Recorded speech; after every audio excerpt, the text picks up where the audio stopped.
All right, let us start. We have everyone, and I see that our chat box has also been activated. So thank you all who have already logged into the chat box as well to start the conversation. Let me start by saying good morning, good afternoon, good evening, whichever part of the world that you are logging in from.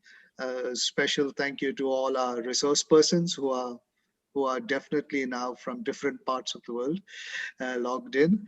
Thank you for joining us. Today is going to be an interesting conversation. We are on Objective 20 of our GCM series. It looks like we started a long time ago, and it's coming now to an end of the 23 objectives. We are at number 20 today.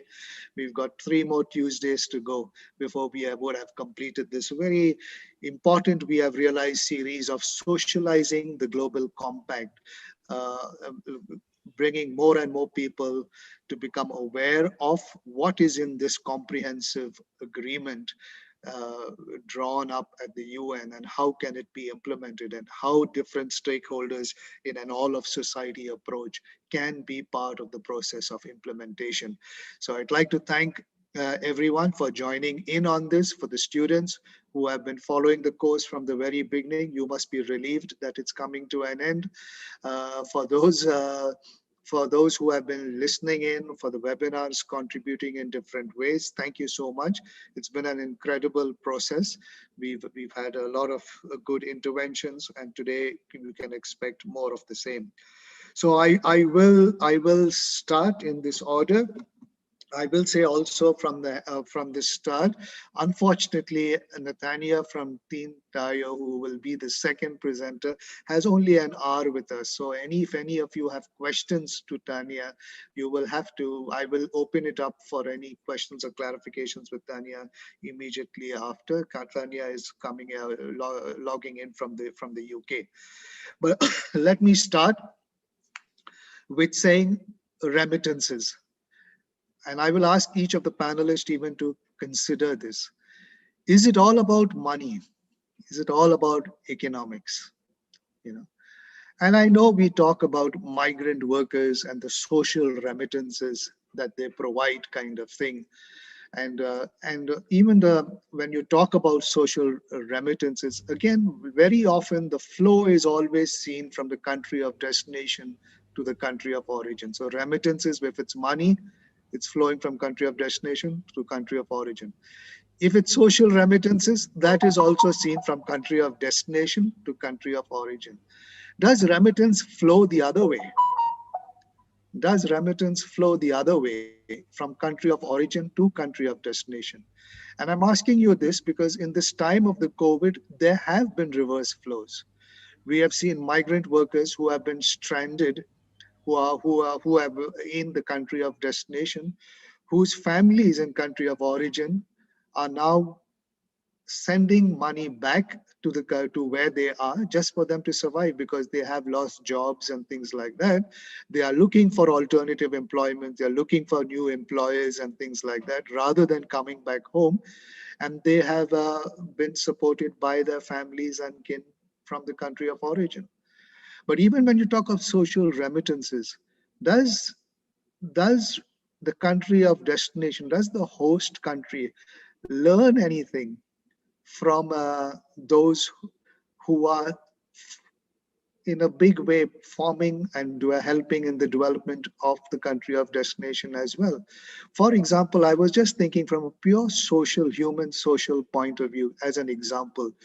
Uh, when you have large communities that are sending money from let us say, for the sake of lack of a better word, from the developed countries, where let's say are the host countries, and money is being sent to a developing country, does the employer or does the community in the host country begin to see the country of origin differently at the macro level and at the micro level as well? you know uh, do some of the development plans, overseas development assistance, or other kind of programs of development, do those changed, are those better informed just by looking at these communities, these diaspora communities, migrant communities, um, does that change in how we look at a world, and does that help to move towards a more equitable world? Does it change at the employer level? Do employers' values change when they see, for example, the dedication, the commitment of a migrant worker, the dedication of a commitment of a migrant worker who sends back a majority of his earnings back to a country? Does this change in values, in the sense of, do people become more socially oriented? Do people become more concerned about what's happening in the developing world? Do employers change their habits, kind of thing? Does it influence in a more humane way? When your domestic worker who's in with you day in and day out, and you see how she works and then how she transmits, does that have an impact on you and your family in the developed world or in the host country? Or is she just your employee and she's sending money and that's it? And once in a while you hear of a family member who is sick or something like that, and then you may give an advance or something like that. But does it help you change your ways? Does it influence your value system? I would wonder if social remittances can be looked at differently as well. So that's why I would ask these two big questions for us to think about. Is it all about money? And is it always one-way flow? Is there a flow that goes, and if there is a flow that goes both ways, then is remittances, I would say, then remittances is good for development, because on both sides of the corridor, change is happening. Change in perspective, change in values, change in practice. Then remittances for development becomes a very, very powerful kind of instrument. If remittance is seen only as a one-way flow, then that's going to always be a challenge, I think. So let's think about this, reflect on this, and allow each of the panelists for your own views on this, and people in the room as well, if you want to put in the chat box or when the floor is open. But then let me start now with Dr. Jeevan Bania. To start with, so Nepal is a country that relies very heavily on remittances. From the last figures that we saw of the World Bank kind of thing, I think it's almost 27+% of the GDP. That's huge in terms of dependence on remittances and the impact it has. And I'm sure in this time of the crisis, it's having big questions are being raised as well as to how the remittances will be impacted. Can you start by briefly telling us what is the impact of remittances, the real impact on the ground of remittances in the context of Nepal? And with that, a follow-up question as well, as because of the crisis, what do you think are going to be the big challenges for the Nepal government? Over to you, sir. Thank you. Thank you, William. First of all, please call me by my name. I would like to thank the organizer. I would like to also thank all the participants here today. Just to reflect on the questions that you just raised. Like in other developing societies, millions of families depend on the remittance. Here, I mean the economic remittance. Let's forget about the social remittance. We can discuss about it later. The country which where the remittance contributes from 20 to 30%.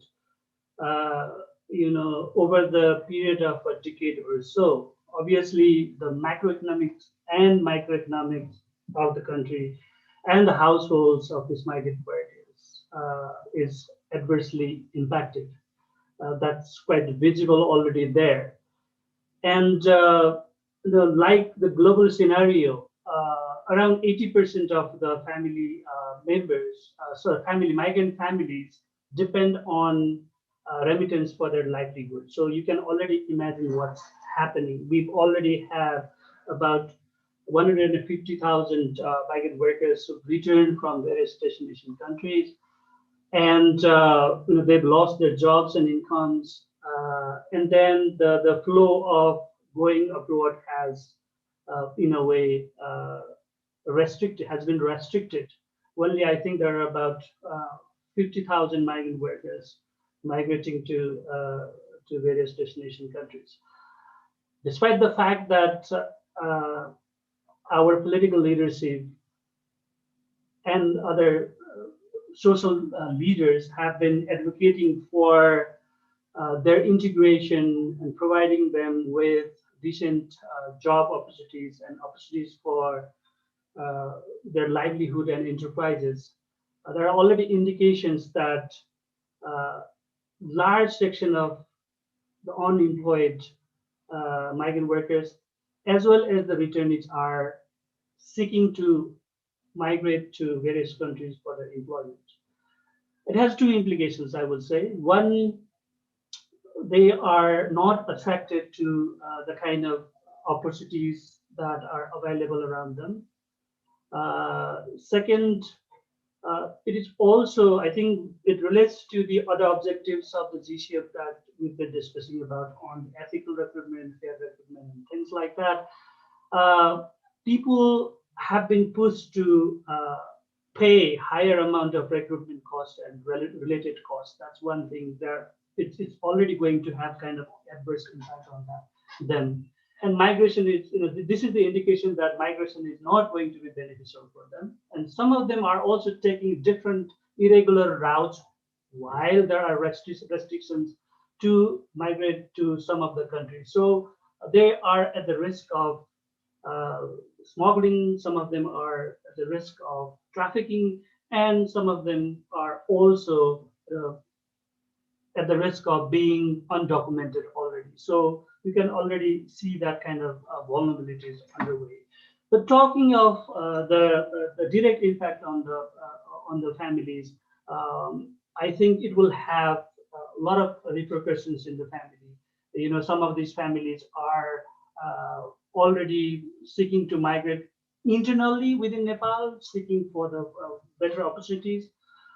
Some of them have already been indebted and they've been trapped in the cycle of the debt. So especially those who had to return soon after they had migrated, but because of the loss of their income and the job, they have to return. On the one hand, they are in the trap of the debt, and then on the other hand, they have various kind of psychosocial distresses, and they are not in the situation to repay their loan. So they have to undergo some kind of, let's say, forced migration again. So these kind of indications are already visible here in Nepal. There are some good examples as well in terms of, especially the local level, and some of the local governments and the provincial governments have been trying to come up with some kind of policy provisions and the programs in order to facilitate their integration, provide them some incentives so that their integration is facilitated, and then they get attracted to start their own business or to be integrated in the labor market, job market here in Nepal. But that's not the norms, I would say. I will stop here, William. I can come back to other questions if there is any. And thank you for that. And that's been fantastic of your observations on how it's not only about remittances, but even what is remittances or what could constitute as remittances, how so much of it is lost in things like recruitment cost and things like that. And I like what you said also that that now there is a number of local governments that are looking at how to develop programs that could be used for development. And very quickly, if you could say, because I know Nepal has gone through a political change as well, and now, with this 23 districts, and, it's much more easier at least theoretically, at the local government level, at the district level, to get engaged in development practice kind of thing. Uh, and the whole question, therefore, about remittances for development kind of thing. So while remittances are still personal kind of transfers, how what would you say is how successful have local governments, or is it just too early to say because of the new political system in place at the moment? It's too early to say how this could be is transferring into the development of districts and communities in Nepal. Uh, that's a very good question. As I said earlier, there were some promising I would say the innovations or initiatives at the local level, I would say, and then some of these initiatives were also facilitated by the federal government in a way that it had the national level policies in order to facilitate their, say, skill development, let's say providing employment, decent jobs, providing informations to the migrant workers and their families and things like that. And the government was also in the verge of setting up some migrant resource center, or say labor information centers. These were some of the good initiatives that was underway, and then that could be quite positive in terms of providing information, creating opportunities, and then also informing these communities about the risk, challenges, and opportunities in the foreign migration. There are also initiatives in terms of matching the skills of the migrant workers with the job market within the country, and then also to provide them information about the job market abroad. But these initiations were in the very initial phase, and that had to be in a way institutionalized. It's underway in a way. However, as you said earlier, because of the political developments that the country has seen and the political impasses that we've been observing over the recent months or a year, you can already see that these kind of initiatives are going to be, in a way, disrupted and then derailed in a way, because the political sentiment and the priorities of provincial level governments and the political actor has been to rally the political support in their favor, respective parties. So these kind of initiatives have been already set aside and overlooked, and then there is a risk that these resources that were allocated for these initiatives could also be misappropriated or misused for some other purposes. So the risk is there. That's where I think the significance and the importance of civil society come up. They should be quite vigilant. They should be engaging, monitoring these developments, and they should be making these institutions and actors quite accountable and responsible to the commitments that they've done, and the kind of responsibilities and kind of jurisdictions that these actors and the institutions have been provided with. And the media could also play a very instrumental role. Since some of these initiatives have been supported also by what we call the development partners, I think they've been tracking these developments, but I think they need to be more vigilant, I would say. Thank you. Thank you, sir, for that. And it is it would be interesting. I've looked at your website of CESLAM, and I see that a lot of the work and the research work that you all have put together on this, on migration and mobility. So it would be very interesting to see how what is going to happen with this new change, or at least with the current situation, that your political change. And I think this is important for us, even as we look at remittances and we talk about local government and we talk about government, how it can contribute, remittances contribute to development. At the end of the day, if there is no accountability of government's kind of thing, or it's not stability, then the question of remittances transferring as development will always be a challenge, I think. But let me come back. I'll come back to you, sir, in a little while. I'll move on to Nathania. Nathania is from a UK-based organization called Team Tayo, and Nathania herself has worked with different communities, especially with children and families at risk. She has an arts degree as well from the University of Massachusetts and an MBA from the University of Oxford. But let me see with the Team Tayo, a lot of the work that you all do is with literacy. Giving migrants a literacy training kind of thing. And just like Jeevan was saying, it is personal money of migrants and they transmit it back home. And there's something in the chat as well by Madhavan saying that families back home don't understand the sacrifices that migrants make, and then they expect so much, and then migrants keep sending kind of thing. There's this whole discussion there. And so now the new thing is financial literacy. The migrants who have gone abroad don't know how to spend their money or what to do with their money. So we must give them financial literacy, how to use their money. Can you share about then how do you go about this? Like, how do you start identifying what are the gaps? Because there is an assumption that migrants would know how to spend their money, or what to do with their money. So where does the literacy come in, and for what is that literacy in terms of development or in terms of use of their money? Nathania? Yeah. Hi, thank you. Can you hear me? Yeah. Yes, Nathania, go ahead. Wonderful. Thanks so much. Yeah, just a note on financial literacy. I think it's definitely not exclusive to migrants that people need financial literacy. I think people from all walks of life, financial literacy is not necessarily taught in schools yet. And so there's it's not just with migrants, but certainly today I'm very happy to talk about financial literacy and inclusion for migrants. So hello everyone from London. It is strangely snowy here, which doesn't really happen very often. My name is Nathania, and I'm the founder of a company called Tayo. And we're on a mission to support migrants on a journey to financial freedom. And how we're doing that is we're working through an online community and a mobile app that's in development.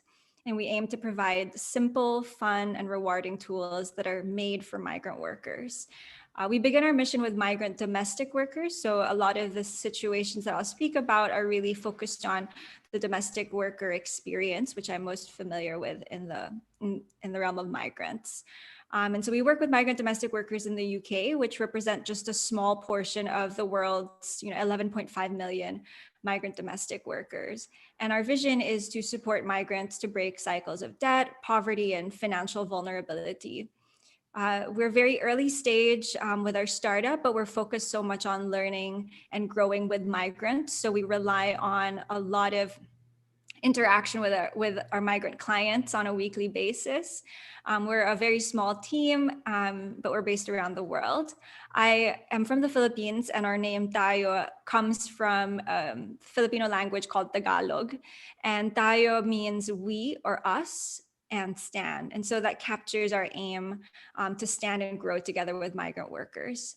In terms of some gaps that I can touch on in financial inclusion, I've got 4 on my mind that we're working on addressing that I can speak about today.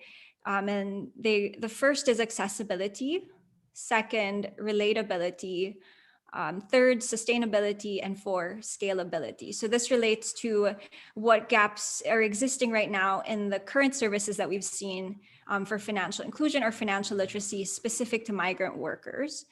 And so we work primarily with Filipino migrant domestic workers in the UK. And ever since we started working on our project, we've had to move online because of the COVID pandemic. And so that's also challenged a lot of our preconceived notions about how could we work with our clients. Before the lockdowns, we were meeting with our clients right in the city in London, gathering with them on a Sunday, wherever you might be familiar. In Hong Kong, you can see migrant workers on Sundays congregating. Here in London, it was the same thing.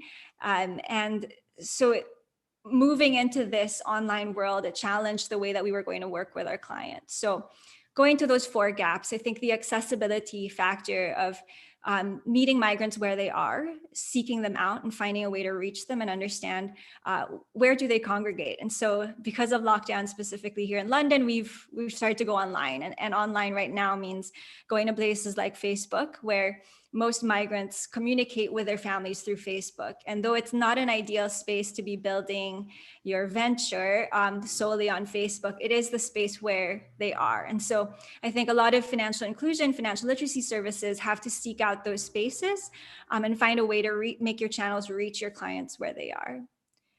In terms of relatability, I think you touched on earlier this the cultural factor of being a migrant and the challenge of weighing the responsibilities of sending money home, managing your own needs where you are, and constantly maybe living a little bit day to day, even though you don't have to. I think in terms of relatability, we seek to speak our customers' language. So that's not just the spoken language of, do you speak the language from the country that they're from, but really understanding how can you make something engaging and fun, and how can you make it relate to the issues that they have. So, to touch on what you had said, one of the big issues that migrants have come to us with is that it's so hard to say no. It's so hard to say no to family members or friends that are asking for support, especially if you have the means. And that becomes a concern, because that's part of managing their income, and the social pressure or the familiar pressure is very heavy and deep. And so we make sure that our service relates to their actual lived experience. We use stories that are really relatable and universal in their world. They understand, they can see themselves in the case studies or the games that we play. So we make learning fun, and I know money is not a fun topic, so we try our best to approach it with humor and as much as possible, really this engaging way of making it approachable. So that was accessibility, relatability. Third, looking at sustainability. We're trying to really shift into long-term solutions, making sure that we're not just focused on increasing their access to credit or to loans, which tends to be a key service of other ventures. But we really want to see what's the foundational financial literacy that has to be built so that these migrants can go on and plan for their futures. I think a lot of the times it's very short term. Because of the financial needs and the financial responsibilities, there isn't always an opportunity to look beyond the current month. But in places, for example, in the UK, where income levels at a certain level, it means that our migrant clients can actually start to make decisions that go beyond the current month. And I think that's very key, to start to look at how can the solutions be about the long term, and not just getting a transaction, not just one remittance, but actually thinking about how does this impact the rest of their financial security. And we're building a service that is scalable. I think we started our work with workshops in a specific place, and that's that's not a scalable solution, but it does work. Like, we've all seen different workshops for financial inclusion that happen, very much in a specific place with a specific group of people. And we're trying to find a way to make that experience scalable so that, if we're going to support more of the 11.5 million migrant domestic workers, we can't be doing one-to-one transactions. We can't be doing one-to-one workshops or small groups, but we have to think outside of the box and say, how can we take what we're learning from these interactions and make this a scalable solution that can be shared with more of the population? And so, yeah, just touching on those 4 gaps in a few ways, how we're addressing the issues. And I'm happy to answer any questions. Thanks, Natanya, for that. And you are right. I think, of course, financial literacies. I like what you said, started with that. It's not taught in schools yet. And maybe it should. I started playing just last week only Monopoly with my 9-year-old kind of thing, just to see. But any case, but just to ask you, other than this whole kind of literacy, are there other things that you all do in terms of options in the literacy program, like of where financial literacy can lead to migrant empowerment in the sense of like pooled resources? How can migrants pool in their resources and then, become entrepreneurs or social enterprises and things like that? Or how could they pool in their resources and start like a migrants cooperative and things like that? Are those options also there, or is it largely limited to in terms of literacy of how to use your resources and how to, is it only personalized to the family kind of experience? Does it go broader than that? Yeah, thank you. I think things like skilling up and making sure that they can either run a venture or put together a co-op, those are certainly things that we'd love to see in the future. I think in our early stage, we're really trying to understand how do our clients engage with our work? What are the problems that they have that they would like to solve? And actually, a lot of them are really interested in running their own businesses. Like when they end up leaving the country that they're working in as migrants, they would love to go home, wherever that is. Most of them are from the Philippines, and go home and run a business. And so part of the preparation for that is making sure that they can go home and not go home broke. I think a sad reality is that a lot of migrants, they end up retiring in poverty, or they end up not being able to retire at all. And so be able to support their dreams of be able to pull resources and invest and start a company, those are things that we'd love to help with in the future. But at the moment, I think in terms of empowerment, there's two key things that come to mind as you ask the question. One is increasing confidence. I think, so one of the things in our mobile app is to create a game that helps simulate financial decisions over time using relatable stories. So, somebody asks you for help. Do you answer the phone? Do you not answer the phone? Do you send money from this part of your funds or that part of your funds? And we're just trying to simulate the decisions that they get faced with on a regular basis and show them what the consequences could be of those decisions. I think a key factor of being a migrant in a foreign country, perhaps where your language, you're not very strong with the language that's being spoken.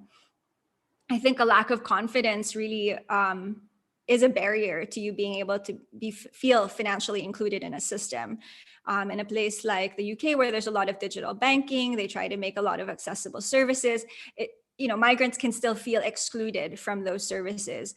And it's not just on the migrant, of course, the responsibility for that, but I think increasing a migrant's confidence to be able to access services is very key. And I think that is absolutely empowering, because being able to walk into a bank or walk into a virtual bank and understand how to use the tools and feeling confident in that's a very big step.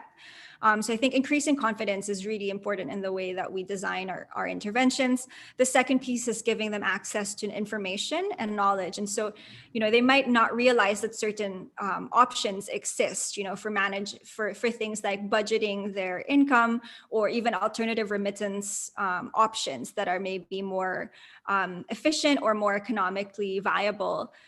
Making sure that they have the information to make a confident decision. So those two things of increasing confidence and giving the information and knowledge, I think those are very empowering, not just on an individual level, but even for groups. And as they continue to build on that, then that will eventually lead to some of the bigger ideas that you had mentioned of running a co-op and being able to run a business or go home and become employers themselves instead of employees. Well, thanks a lot for that, Natanya. And I'll move on to the third. But Tanya, there's a question there in the chat box from, and I think you alluded to it, from John Bingham about how much do migrants actually invest and keep in the country itself. And you've said there is a possibility like that in the UK kind of thing. And there are some responses to that. But if you've got a response to that, that would be nice when I come back to you. Yeah. But let me move on to our third speaker, and that is Sonia Plaza. And Sonia, the World Bank discovered early or late, I don't know, the whole question of remittances for development when the study, when I think it was when the World Remittances report started coming out, and after that everybody started paying attention to remittances for development kind of thing, and now remittances become so big, it's beyond, it's more than FDI and ODA as well. But from a World Bank perspective, what are you all seeing in terms of remittances for development, and how successful has this been, both in terms of country of origin and country of destination as well? Sonia. Thank you, William. Good morning, good afternoon, everybody. Sonia Plaza from Nomad on the World Bank, and thank you for everybody. As John was saying in the chat, we are in the 23 version of this. I was in the first version on the data, and I'm very happy that this has been addressing all the issues on the commitments. With respect to your question on how successful and how migration, how remittances has been, that let's go to three things. First of all, we know from the point of economic, only purely point of economics, we know very well that remittances are key for a country in terms of foreign exchange, no, in terms of how it helps the balance of payments, and in terms also how it can help the debt sustainability or getting a very good credit ratings for a country. So that's from the macro. From the micro, we know very well also that remittances reduce poverty, facilitate migrants' family to have access to health, education, nutrition. We know that, and the bank has been working on this for a long time. However, as William was saying, the social dimensions and the human side are key in host countries and in home countries. Why? Because remittances is, as you said, is a financial flow, but it's also help to transmit value, and it's a two-way flow.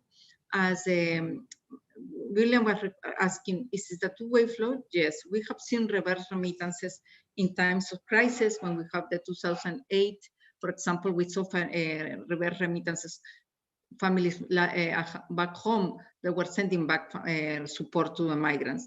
But also we have seen some remittances because when I did a survey of household services in Africa, I have a questionnaire on remittances inflows and remittances outflows, but only for South Africa, because in South Africa you can see both flows more because they're countries of that. And I only distribute my remittances inflows model to the other 5 countries. When I was testing and piloting, they said, no, but we also send remittances outside from Africa. So that flow exists, and not only in times of financial crisis, but there's always a lot of flows coming. It's not big, like the remittances going to the country, but it exists. Now, in terms of how the bank sees it, we see it from the perspective that, as we have discussed, remittances are personal money. However, there's a lot of potential, and we haven't not leveraged that potential for leveraging remittances for development. There's very good experience and other cases that we have been working for the last 10, 15 years. And we haven't moved still on defining which are the financial products that are needed to leveraging these remittances for development. And just to give you an example, I was in a meeting last week with the Central American countries. And I was telling them, I was talking with El Salvador, Honduras, and some countries in Central America, saying that 15 years ago, I was a part of a World Bank mission when we were trying to use Visa to transfer remittances to El Salvador, okay? That was Visa transfers. This is the big innovation. The innovation didn't happen until 3 years ago. So the innovation lacked 13 years. So why is so difficult that we cannot do innovative products right now when we have the technology, we have the mobile things, and we are not moving on that? So that's why it's one of the things that the bank is trying to help to move on the regulatory environment, on the competition, and to see how we can facilitate the development of these products. Now, there's a lot of discussions of these products. For example, they have been using remittances for mortgage, using remittances for microinsurance, using remittances for paying for the skills, the tools, and then how you leverage remittances also for innovative financing. You can do securitization of remittances, innovative financing. Nepal was talking about how they're working with the local governments. This was long time ago in Mexico when there was with the hometown associations 3x1. The outcome of that 3x1 is that for the first time, the federal government, the state government, the local governments, and the diaspora work together, okay? That's why one example that you don't see the tangible, you say, okay, they build a stadium, they build a church. Yes, but it's the first time that they were working together and talking. And remember, this was Mexico, that at that time, it was only one party. So you have all these benefits, but I always said, it's good from the economic point of view, but the human side of view, we have not even yet quantified, okay? We need to quantify because there's a lot of knowledge transfer, even of I always said, is the diaspora, is the migrants, it's not always the high skill. The low skill migrants transfer a lot of knowledge back home, and at the same back home, transfer a lot of knowledge for this. So there's a completely, synergy and completely complementarities on these flows that are coming both from home to host.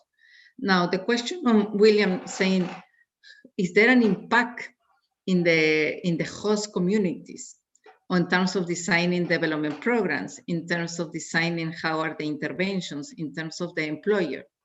I think with the time we have seen that, okay? We have seen that, for example, in the United States, in the UK, and Canada, now that they consult with the diasporas also to see how the development assistance and what type of projects can be doing. It's also changed in the home country, in the home countries, because also the diaspora can be very instrumental in facilitating a lot of the changes that are needed back home, no? And we also see in terms of some, for example, on some of the products that are being brought to the host countries, because you have a large community and they're bringing these products that are being made very known in the home countries. So I think. But for me, the discussion of this topic was a little bit, what is the progress on this objective 20 on the Global Compact on Migration? And do you know what has been my assessment? Very little progress, okay? Very little progress. And it will have not been COVID-19, we have not seen so much progress at all, okay? So if we go through the different objectives, the actions that it has been proposed and the Global Compact on Migration, 8 actions, I can show you, even I put a slide just to, let me see if I can share very quickly with you. One slide, this is not for things, this is just to motivate the discussion, no? If you can see my slide, I don't know if can you see my slide? Yes, so I have that the first objective was developing a roadmap to reducing the transaction cost, so the remittances cost can be reduced to 3%. And then we have a series of actions. Now, just on the first action that it was proposed, how much progress we have done? 0. We are still in all the regions of the world, we are double. We haven't even reached 3% to everything. And then despite that we have COVID-19 and everything, everybody said that we are moving to mobile, these are reducing remittances costs. There's not a reduction on remittances costs. It cannot be possible that we have costs on the corridors larger than 12%, larger than 10%, no? And I'm putting this as an example. So I haven't put all the regions of the world and I haven't put it also African countries. So for me, that is a challenge in the discussing how we can push forward all these 8 actions that we have on the Global Compact on Migration, that I don't see any progress. Some progress due to COVID in terms of the digital, and everything has to be moving. But even in the issues of financial literacy and how to include women, today I was reading a paper that even for women, cost to access digital finance is more expensive than men. Okay, even in the transactions cost. So how we can say that we have made progress? I think that we have to do a lot in this Objective 20. Of all the objectives of the Global Compact on Migration, the Objective 20 on remittances was the most tangible. So I was thinking that we are going to get so much progress. At this moment, we haven't seen so much. And yeah, let me stop sharing, because that was my reflection to your question, William. Go ahead, over. No, thank you for that. And I'm so glad that you are doing that. You are actually looking at, this was not part of the GCM plan to actually look for, in the review mechanism to look for actually a kind of accountability kind of framework. But I'm glad that you are monitoring it in that way to see how much of it is being accomplished kind of thing. I think that makes it very real. And it is definitely something that we have been looking at as well. In the time of COVID, how remittances costs have become higher. And that is something we might want to deliberate on.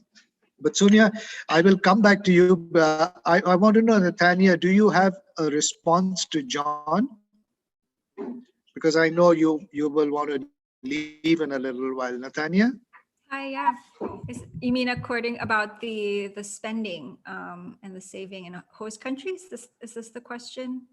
Yeah. So what we've seen a lot of is our clients are very open with their finances and do disclose how they spend their income. And many of them continue to be unbanked in the UK, even though they've worked here for 5 to 10 years. So if they came during the time where the work visa laws changed and they were no longer allowed to shift into being able to live here and become a resident, then there are big barriers to them becoming banked, and they don't want to have such a big presence online or in the financial system here. And so in that case, what we see is that migrants hold on to just enough for what is needed for personal financial needs. So if they're renting a flat, if they need to buy some of their meals, and based on our own small group of clientele, we see a monthly remittance of £500 to £2,000 per month. And that supports, self-reported, they say, about 7 adults and 3 children. So that's just a small data set. So I wouldn't really use that for other situations, but just to show you that, they'll keep enough income here to be able to meet their needs. But the main priority is to send a lot of that income home. And so some of the questions we're facing as a venture are how can we help redirect some of these funds so that they don't just go into consumption in the following month, but they become something that the family or the migrant themselves can access on a long-term basis. And so we're looking again at going past, managing from month or week to week and saying, well, how can we plan for your retirement? Because many of them don't even consider the question of retirement. Hope that helps. Thanks, Nathania. That's very useful. And I see Sonia has put a comment for you as well with regard to collaboration. But coming back to you then, Sonia, since the World Bank discovered remittances for development, and we know that, and we've heard now Nathania say so, we've heard Jeevan say so as well, that money can be used for development practice, or remittances can be used for development. Does the World Bank collaborate with agencies to make funds available to actors like migrant organizations, communities, and things? Can they access it to become real development actors? Or will like, for example, through the UNDP Small Grants Program or something like that?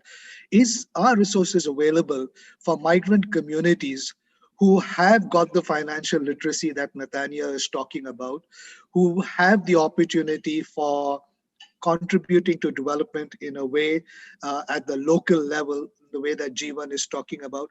Is that something to look at? Is that something to look forward to, kind of thing? Okay. Sonia.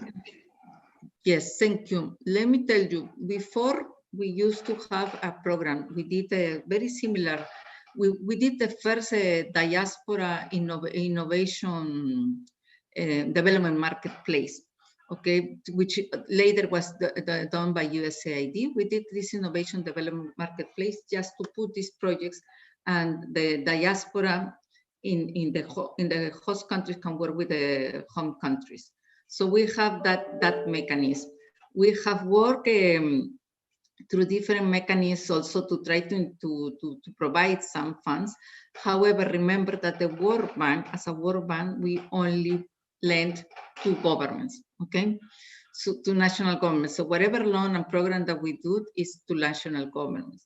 Now we are trying to create an umbrella trust fund and a multilateral development trust fund, trust fund that can be both. So if we have a trust fund, it can be bank executed or it can be client executed.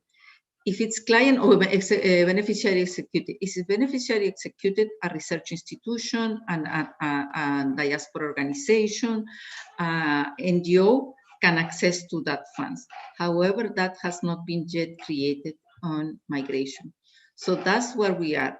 What we are trying to do is, and the way that we have been working also from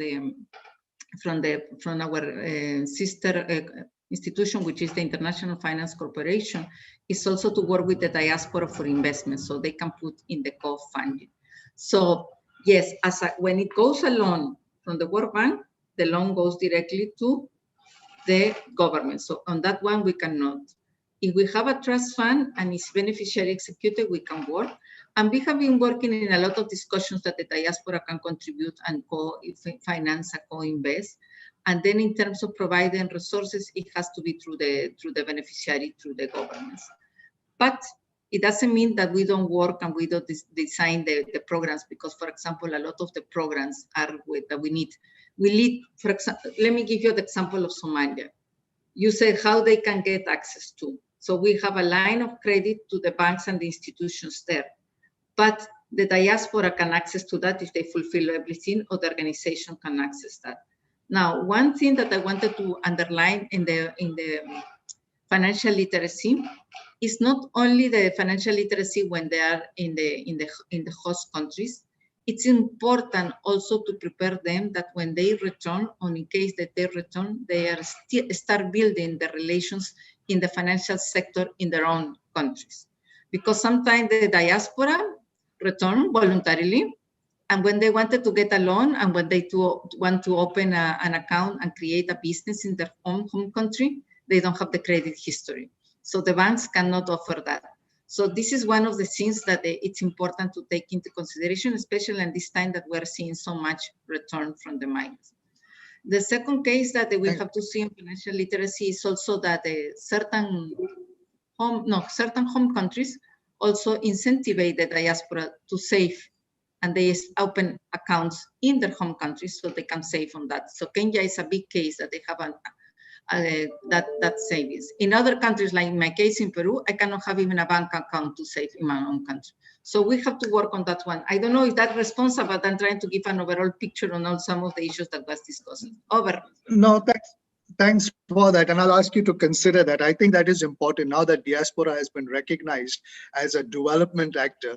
I think there has to be some possibility of this translating into real terms, particularly when we see now also the local government mayors and kind of stream of actors coming on board in the migration discourse. I think a partnering at that level of development practice, being a ground-up approach kind of thing, might be worth looking at. And I know the UNDP has these kind of small grants programs and things like that. I'm wondering at the global level if something could be made available for migrants and diaspora, organized migrants and diaspora communities. But I'll think about that and I'll come back to you. But again. That's why let me go to Tasneem. And the small grants is the same of the innovation grants that we have. It was a small grants that we have. This is the bank has had that for 25 years. no, and then we have a stop. But we used to do that. But and then the 3x1 that we're talking about with the local organizations in Mexico, the World Bank was the facilitator. So we put that together, the whole mechanism. So we sometimes because our rules said you have to lend to the government, but we facilitate a lot of the things. That's the thing. Over. Okay, thanks. And I guess, of course, even as I'm saying this, I know you'll, and as a civil society person, I will say, even as you lend to governments, we have to be careful about how we lend to governments in terms of accountability, transparency, corruption, and all of that. But I'm looking at the possibility of how grassroots, migrant, organized diaspora community people can get access to resources to become real development actors. But let me come to you, Tasneem, now. And Bangladesh is one of the countries in our region that has been a large recipient of remittances. And the crisis has largely had a great impact, like we heard G1 say, on migrant workers and things like that. But for some reason, there's a big hype in Bangladesh that, oh, remittances are not falling, even they've increased in the time of crisis. And this might perpetuate the myth that rain, sunshine, crisis, whatever, remittances will keep flowing, so let's keep deploying migrants. What is the reason for this kind of not a drop even in the time of crisis, but but they keep, in fact, there's even an increase in this. Tasneem? Thank you, William. It is interesting because at the beginning, when COVID-19, pandemic broke out, everyone thought that people are losing job, migrants are, jobless, even foodless, even governments, the origin country, they are sending all kinds of relief to the countries of destination to support their migrant workforce, citizen. So in that scenario, everyone thought that remittance should reduce. And World Bank also came up with that figure that in case of Bangladesh, it should be around 14 billion, which was last year. Year before, it was 18 billion, 18.3 billion. So it should, everyone thought that it will reduce. But at the beginning, of course, the first few months when COVID pandemic happened, remittance, few months it was going down, but from June onwards, you see the last 6 months, it's just 31% growth of remittance in the context of Bangladesh. It is quite puzzling because the survey we did at a household level, that shows that migrant households, like 60% of the migrant households are not receiving remittances, did not receive remittance over the last, when we did this survey, June, July, August, they were not receiving remittance. And then again, another interesting thing is that women migrant could send remittance, but male migrant, like 30% of the male migrant could remit because the job loss and everything is then for male migrants more. And although we heard that women are exploited and everything inside the home and double, triple workload and everything, but then interestingly, job loss was less for women migrant who are homebound. So what happened? They remitted. So we found that 70% of the women migrant kept remitting, whereas 30% of the male migrant could remit.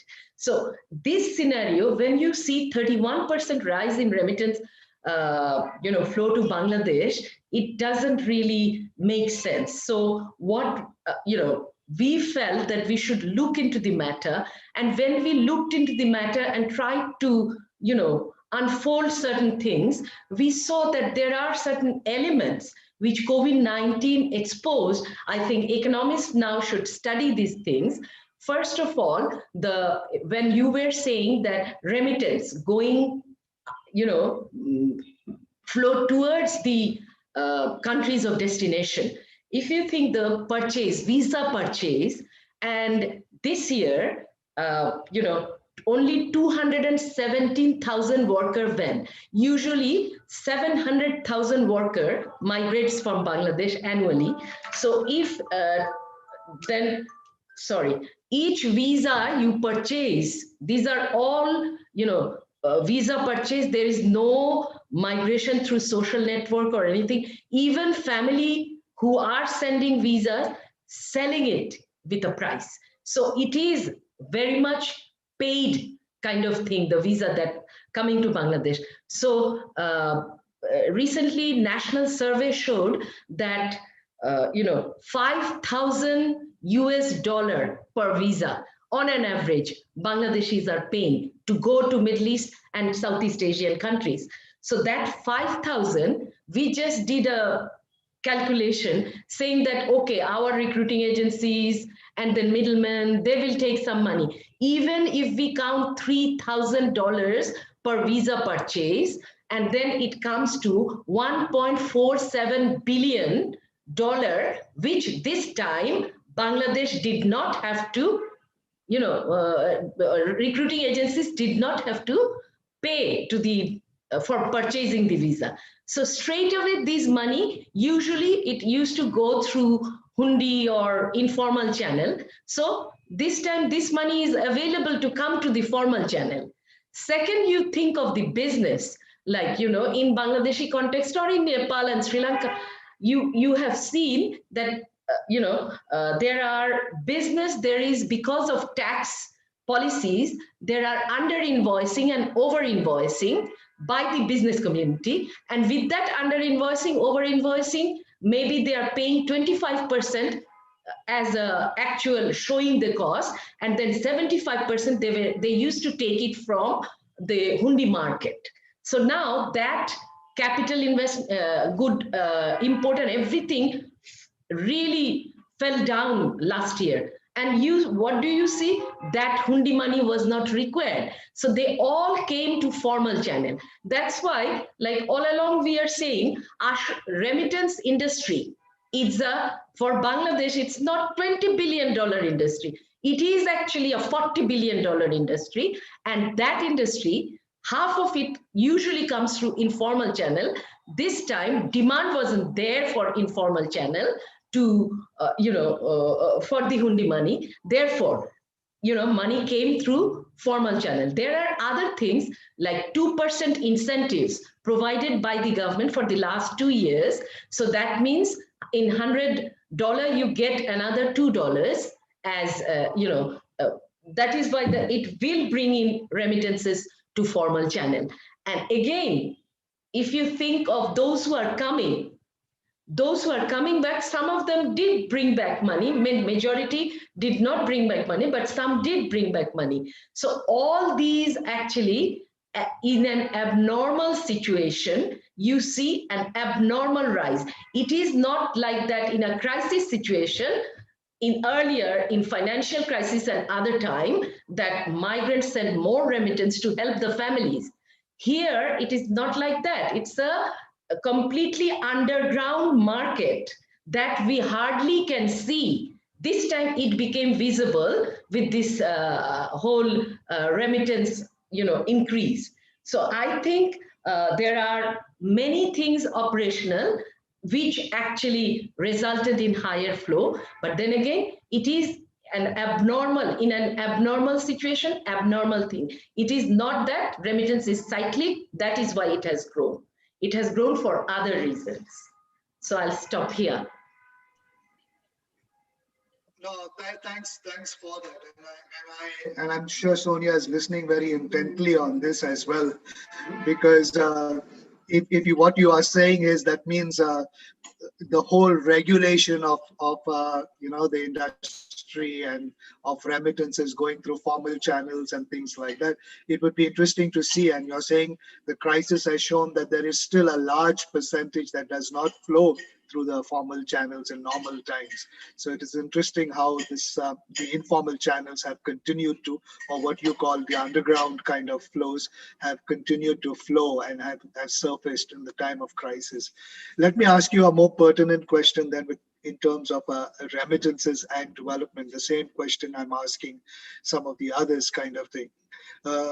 Has the country been able to, and does Bangladesh have an active program I've heard you say about the 2% and things like that. But development is more than economics kind of thing. I think development is skilling and other things that people. What are some of the other programs that the government has introduced that does make better use of remittances in Bangladesh? If you ask me what government has done, I will not be able to tell you much, because if you think that, what are where can migrant invest? Because we were asking for quite some time that for small remitters, you need products, small and frequent those who are remitting frequently, they can have certain products where they can invest. So that type of investment thing is not there. CIPs, VIPs, these are all big remitters. So those big remitters are a different story. But when it comes to migrant workers, for them, hardly there is any investment opportunity. And already Sonia said that how they are not credit worthy because they are not customer of the bank. Bank will have this know your customer thing, and then if that not like you are not a bank, don't have an account or everything, so you are not even credit worthy. So I would say what has happened in Bangladesh is the migrants, they have done miracle. They have done miracle in many areas, and these are way before World Bank. I would say since the 80s, 90s, you have seen migrants investing everywhere. Migrant investing with their small money, just go about agricultural mechanization. You will see it is the migrant families whose money are buying the, rice, mechanized rice machine, then even ice plant, even all those where they can invest, which are not very big, they can manage with their fund. So those are happening. You come to poultry and other farm, you will see every migrant. How do I identify? I go to a village, I see a blanket, I said, this is a migrant house, because these are very much Middle Eastern blankets, and you will see they'll have a poultry farm inside their house. So they are using, like, go to a mosque, just a mosque in an area, you will see who has given this fan. A migrant worker has given this fan. This extra construction, who did? Few migrants together did this. Then you have, associations in developed countries, diaspora associations, and these associations are even village level, union level associations. They are sending money for education of their own village, and that is development. Then you think of result, like in education, how migrants are contributing. Our study have shown that it is the migrant children who are doing better in education. Earlier, it was that that father is not there, mother is not there, so migrant children are not being properly guided to education. What we are seeing, that quality education can be ensured in a better way when migrant remittances are in private tutoring and other things. So I would say it's making its impact at a micro level into individual households. Problem is where the migrant is not getting his salary. Problem is they are cheated in the countries of destination. The amount of remittances or amount of earning they should have had, then you wouldn't have needed government. People would have done the change, and they're doing it. They're doing it. It is the problem that their pocket has become smaller. But then state, I don't have much trust that it will come up with these big programs. Rather, you have seen how our market, the share market, how it has been plundered by big. So you ask migrant to invest there. I will never ask them. So I would say not state, it is the people themselves, they're doing it. Thank you. Thank you so much for that. And I find it very interesting that you're saying you've made a very powerful case of how migrants take on development and do development. And I'm must say it's very powerful case that you are making, because the earlier question I put to Sonia about making resources available, and Sonia said they can only lend to governments. So I think this is the tension that we have to look at and see that given if migrants were given the opportunity, can you look at develop if they were given the opportunity and access, like what Nathania has also said.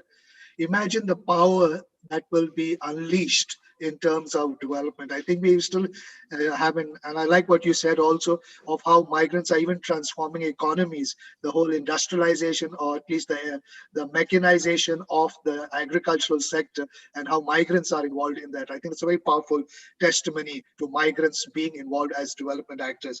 But let me come back to you again, and I'll move on to Alvin. And Alvin, as a professor in the Philippines in Ateneo, you have done a lot of research on the economics side of remittances. And let me come back to you with a fundamental question. Philippines, when it put together its Magna Carta, its Migration Act, under the Marcos regime, at that time, the Philippine government was under the illusion that in 5 years, we will deploy people now, but in 5 years, through the remittances and things like that, we will not need to have such big numbers of deployment because we would be quite a developed country, or at least well way on our development program kind of thing. But the Philippines from the 70s continues to deploy and has become so dependent on the deployment of migrant workers for remittances, even if it refuses to say that kind of thing. How have you seen, the same question, how have you seen remittances as being part of the whole development shift in the Philippines, and migrants being part of that main as being a major actor in the transformation of the Philippine economy. Well, Alvin. yeah. Thank you for that question, William. And there's a lot of information that we have gotten from our co-panelists, from Jivan, from until the last one. It's very interesting that the Philippines is a unique case because it, as you said, it was a temporary policy made in the 70s. Since the economy is really bad, not enough jobs are created inside. So taking advantage of the needs of the Middle East. So sending workers there, thought of as temporary. But, the difference is basically the income that they have received there and coming back home. So I think the attraction is the wage differential. And so this created a lot of desire to move and work outside of the country. And also, as you have seen, and those of you have been monitoring the Philippine economic development, the investments, the strategies have been done here to go towards manufacturing and better agriculture did not really prospered. So you have an opportunity since Filipinos are being demanded abroad. So that was like until today a policy that the government says it's not a real policy, but they allow it. Because it has really changed the structure of the Philippines, becoming the third largest remittance receiving country in the world. And everyone, every Filipino probably will have one relative at least or friend that they know who is working abroad. That's the reality that we are facing here. Well, having said that, no, it's not easy to reverse that. I mean, people, none of the governments that came after really planned to get out of that structure. What is very clear is that people wanted to see an option rather than a forced kind of migration, because there's no opportunities here. They will just go and work abroad. So they would rather want it to become an option. So I think that's how things have evolved through the years and up to today. Having said that, and as I've done research, a lot of research on remittances and development, and together with my colleague Jeremiah Opiñano is also in the room right now. We have done work on really trying to find out how remittances have impacted rural development in many places in the Philippines. So, beginning with a grant we won in the Global Development Awards in 2011. We have worked on many localities around the Philippines. And just as you were saying, is it a question of financial literacy? Is it a question of opportunities? As we all know, I think one of the key things that our research have been validating, and Jeremiah just completed his PhD work, and still the results came out the same, that the most important thing is to create that environment, whether it's migrant money or whoever is investing, the environment on how the remittances can be used for development.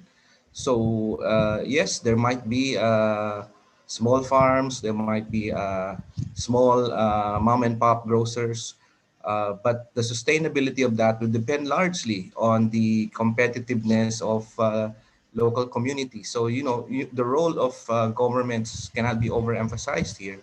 The local governments in particular, to create the environment for investment, because um, if people will have nice houses, but if there is no uh, economic opportunity in those places, then people will definitely have to move out.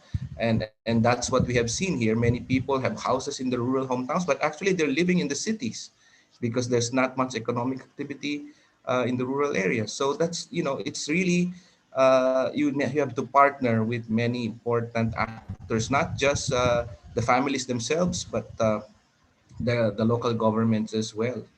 And I was listening earlier also and looking at the chat in relation to what COVID has done to this pandemic. And uh, Tasneem, in the Philippines, what has happened is also remittances increased. We were expecting it to decrease as well. We in fact accurately predicted that it will go down by about 400,000 migrants, but the money sent did not decrease. It in fact increased. We found out these possibilities. First is that the migrants, the first 3 months, were not able to go out to send money. So they held on to their cash, and then when there's an opportunity, there is a pent up remittance just sent back home.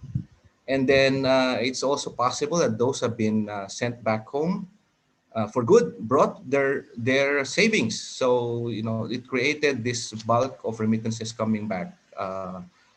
And well, unlike Bangladesh and the other countries, the Philippine peso actually was appreciating. So we know the Dutch disease problem. So many workers are sending money not based on the dollar value, but based on the equivalent local current in the local currency. So they're forced to send more. So these are, I think, in our case, was the factors that increase remittances basically, despite more people coming back home. And you're right, William. At the start, you talk about reverse migration or reverse remittances. That indeed happened not only here and now. It happened in the 2009 crisis as well. In the global financial crisis, we had people stuck in Dubai, and their Filipino families here sending money there so that they can survive. That was documented in a 2010 report we did for the ADB. It's because they don't want to come home thinking that there's no opportunities back here. So they'd rather stay and wait till the crisis subsides. Hopefully, like what's happening in the Middle East, oil is back, so that probably prevents more people to be sent back home, and that's an opportunity for them to sustain economic activities. And I think I have a final point also, because basically this segment talks about the role of lowering the costs, just like what Sonia talked about earlier. I think that's also dependent, and it's very different across countries, but it's very dependent on the structure, infrastructure of digitalization in the home countries. That is the biggest, I think, challenge to organize or to standardize the rates, because it will always be very expensive if it's manual, if it's cash based. So you always have this challenge of recording it in a different way. But once everything is easier through digitalization, that could help improve and lower the cost of sending money, because that's already happening through Facebook, through social media. So I mean, we can formalize it. The platform is there, but it's not just we just need to make it better. So I think those are points that I like to suggest or to bring up to the group. Right? No, thanks, Alvin, for that, and thank you for acknowledging or even admitting that there has to be an environment so for remittances to really transfer into development. That potential, even in a country like the Philippines, is still not been fully realized. And even while other countries of origin look to Philippines for its practice, the practice is largely a practice of deployment that it has been successful in, and the protection of its people, let us say to some degree, that it has been successful in. But in terms of real reintegration, remittances, and things like that, that other end, the other spectrum, which which is like a strong development frame kind of thing, Philippines has still a long way to go in that. Uh, and I'd like to ask the same thing I asked Jeevan, kind of thing. In that sense, now Philippines, there's a lot of local government participation, and I know at least one of the groups there's here. I can see Angie is on the call as well. Center for Migrant Advocacy, Atika, Unlad Kabayan, there, and even Jeremiah, I think, in his own work as well previously with ERCOF. There was a lot of Atika. There's a lot of organizations now looking at something that Nathaniel was talking about, financial literacy, but also getting involved with development practice, working with local government and things like that. What prospect is there in the Philippines for this to take up? You know, local governments, local mayors giving incentives, programs, and things like that that help migrant workers. And does this go hand in hand with your decentralization policy kind of thing, or your federalism that there was discussion about? Because currently you are still very much centralized, aren't you?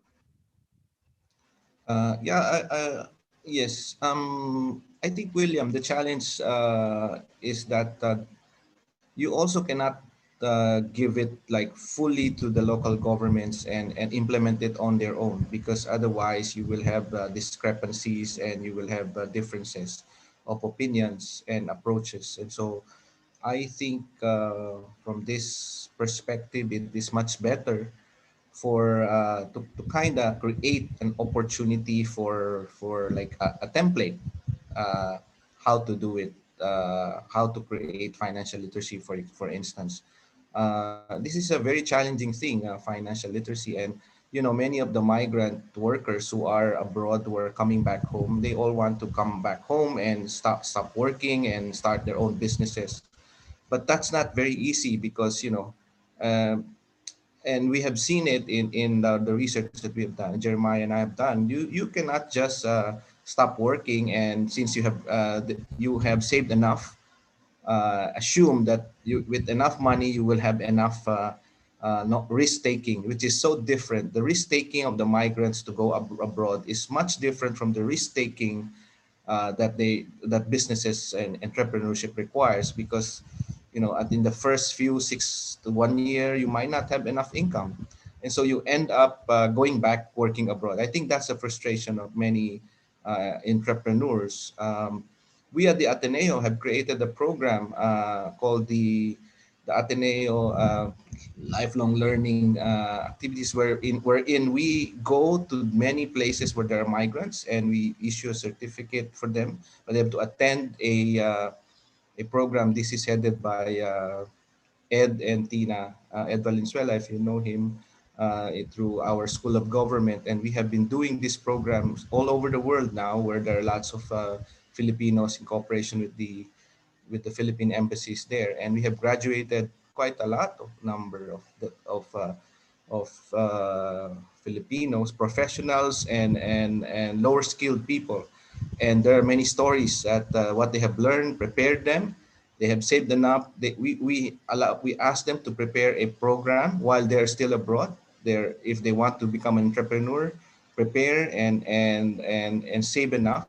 And then when the time comes, they can try. They actually have to submit a business proposal, and so we help them. And when they come back here, I think many of them can give the testimony that they're able to make very good programs and sustain entrepreneurial activities because of that. So, again, there is no single bullet to solve all of this. You need the cooperation. It's a whole of society approach to standardize. To me, not standardized in the same that in the way that it can be done equally the same for everyone, but like a template that could help each, whether local government or a non-profit organization, like many of us working with, to help the migrants achieve, the objectives of individual development and community development as well. Thanks, Alvin, for that. So, as I reflect on what we've heard so far, it is obvious that there is so much potential that is still not tapped in terms of how migrants can be can be development actors. There's so much that is not tapped, both from the point of opportunities to learn literacy, financial training, through engagement at local level, and through access to even be able to invest and things like that. Even simple things as being able to open a bank account. So there is a lot that could be used, but at the same time there are also a lot of constraints, and we've heard Tasneem say impossible to think of government. We've heard Sonia say we lend to government. Government cannot only be the kind of avenue through which we channel resources for development kind of thing. So there is this kind of listening to the conversation, I feel on the one hand there is this tremendous potential, on the other hand there are constraints and barriers to realizing this. I'm going to open up the floor for a very quick lightning round of people who from in the room who want to ask a question or make an intervention as part of the open forum. So if you will either raise your hand or share in the chat box that you would like to make an intervention, I'll call on as many as I can call on to say to make a comment or to ask a question to any of the panelists. The floor is now open. Does anybody want to put a question?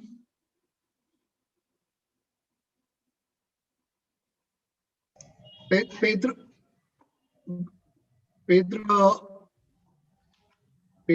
de Vasconcelos. I see you put in a number of links to where we can go to get for more information on the topic. You want to come in here and tell us what you're hearing, what you've been listening to so far in the webinar, and how you think, and share with us some of the work that you have been doing in this regard. Pedro?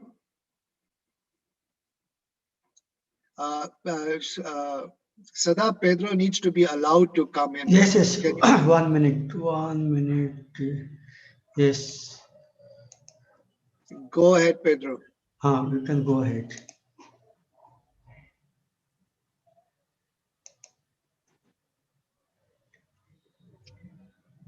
Pedro, it's open. Can you unmute your mic?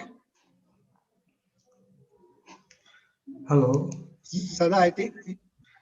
Yes. There you go. Can you Is hear me it- now?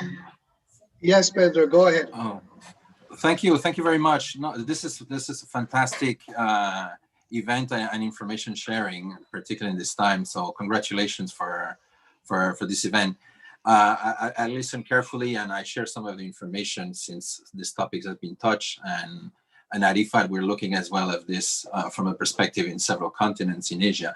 I really want to commend a lot of what has been said, and maybe add some of the information that we've been gathering over the last year, particularly through the Remittances Community Task Force that was created to try to address the issues identified during the COVID crisis. So one element on the cost reductions and flows, what I wanted to share, what we've seen globally, is indeed, at the time of the crisis, the projections show for a much more larger increase that the World Bank presented. And in all honesty, with so little information around, we thought that the trend was actually accurate. Now, what we also realize is that the few months after, things seem to come more to a normality. The lockdowns didn't allow, remittances that were not deemed essential services, didn't allow many people to actually send the remittances the way they were used to, going to the place and put the cash. And this is why we've seen a jump really in digital remittances. So, and we believe that this is a trend that is now here to stay. It's very difficult to change the ways and trends of migrants in the way they send money, but this COVID in a way has benefited that. Many, as well as the example of the Philippines were said, the priority number one is support their families. So if they didn't have a job at the time, many tapped into their savings. I think that's important to say. Some send more. We did several surveys in Europe, in Africa, and for Latin America. And what we saw as well is that the new migrants became new remitters. So migrants that were not sending remittances started to send. And all that equalized, and in many countries, it corresponded to this increase in flows. What we can take out of that is the good news is, again, remittances continue after the 3-monitor crisis they remain the first response or the first responders in times of crisis. And I think we can take from that. Now, the big issue, and that's my only contribution in addition, I don't want to monopolize, there was a discussion at the beginning about this concept of let's make remittances, away from consumption and to more productive. And that's what I personally would like to say. We need to be very careful when we say those words, because remittances, as we say, is the first way that millions of people address their own SDGs. 75% of these flows, as it was said very well by our colleagues, they put food on the table, education. If the remittances are not there, these are issues that cannot be done. So we will never be talking even about investment if the food is not on the table, if kids are not educated, if the bills are not paid, if the medication is not obtained, and so on. So we need to understand that remittances have already a function. These are not just birthday gifts every month, So it's very important. The rest, 25%, that either is saved or invested, what they need is more options, more financial options. And this is the duty of financial service providers or others to create these options so migrants can basically invest, save better. In the Philippines, yes, IFAD, we work in agriculture. We know who makes agriculture survive in many developing countries. It's remittances, because a bunch it's invested in it. So I just wanted to share that concept that we don't need to be patriarchal or matriarchal in channeling more of that. We need to make a bigger bang for the buck and more options for those that receive money. This is not a question of money for the first time, but it's a question of providing more options to this financial inclusion, definitely being the first in the list of potential. I'll stop here, but thank you so much for the opportunity to contribute. No, thank you. And thank you also for the work that IFAD does. I know that IFAD has done a lot of work in this regard. And thanks for that work that you all do as well. And I fully agree. I think IFAD was among the first organizations that also said it's not don't try to put everything as investment and things like that. Even just being able to pay for school fees and things like that, that's already development. That's already development practice in real life. So thanks for that. Jeremiah, I see you had a question. Jeremiah, you want to come in? Sada, can you unmute Jeremiah?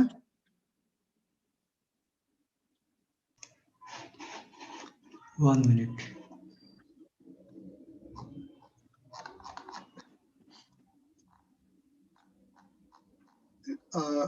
You'll see it as Upaniana. Acha, okay. Have you?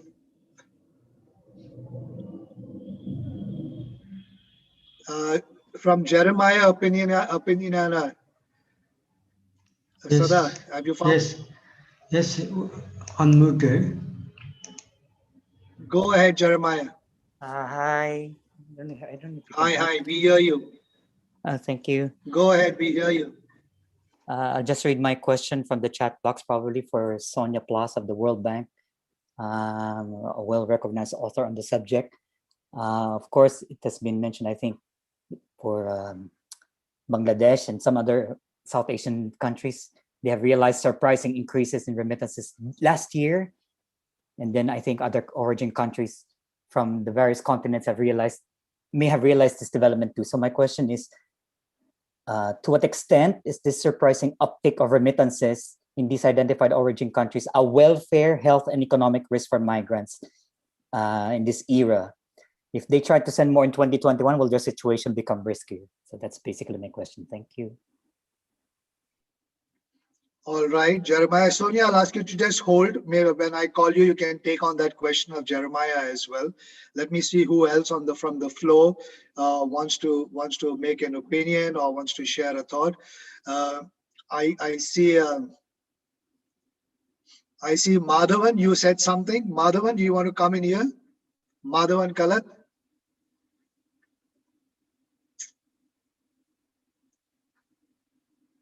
Can you unmute Madhavan Kalat?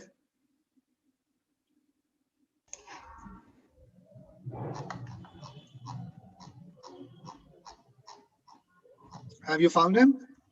Jeremiah? Yes. I mean, sorry, Sada. Yes, I did. Madhavan, you want to comment? I think some technical problem. He's not unmuting. Okay, we don't. Okay, Madhavan is. Okay, then let me see. And Paddy, do you want to come in here? Yeah, William, I'm sorry. Did you call me? Yes, Madhavan, you want to make a comment? Yes, I would like to. Thank you very much. And Nathania was talking about education. I think that's very important for the migrants, particularly. We have been talking about pre-departure orientation and post-arrival orientation and all that. Many of the people are coming with the wrong impression or the misguided information. The people who are recruiting them are giving them wrong information, saying that once you come to the Gulf, you can get a job there. You don't have to even have a job in advance before you go. They somehow managed to get a visa, and even managing to get the visa is at a very high cost. I was shocked to hear from Dr. Tasneem saying that there is $5,000 in Bangladesh. Now that's a very huge sum. In Bahrain, that's about 1,900 dinars. It's a very huge sum, and that is true. It is happening in every country practically, and people think that if they put the money, they can make up that money very quickly. It doesn't happen.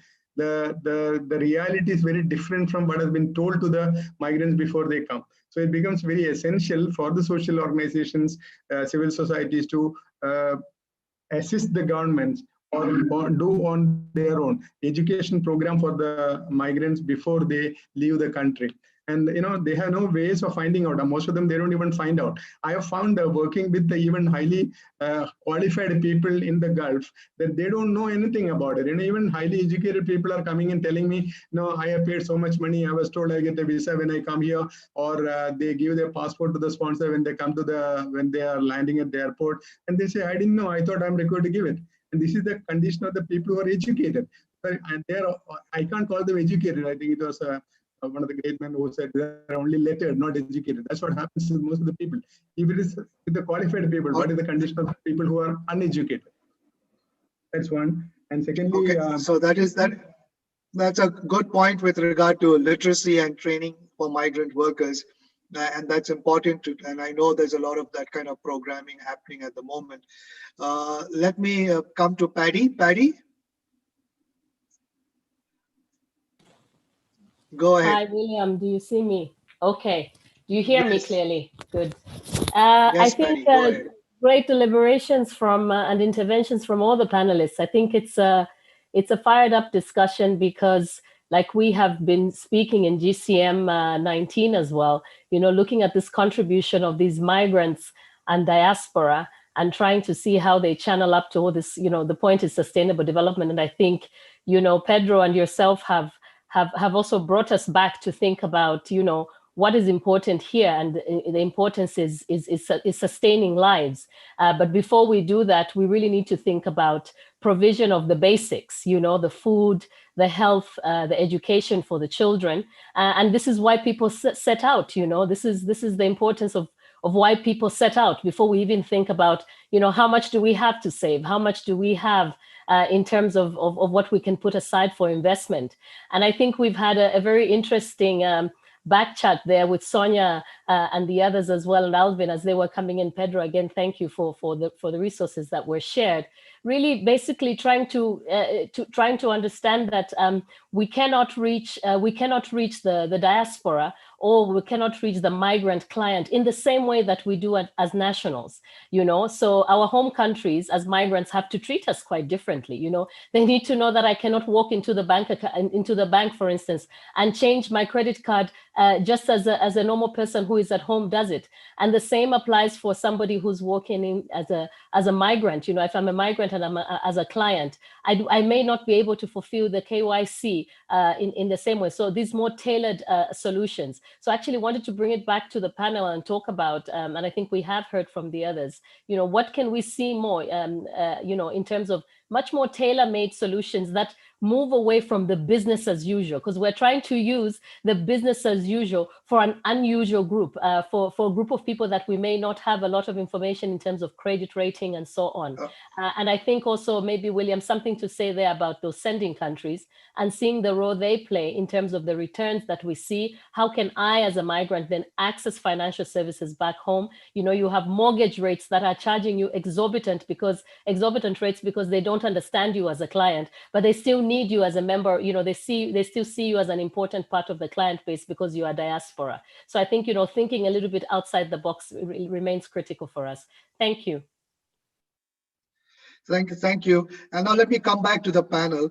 And I realize nobody has really touched upon the other question that I had in terms of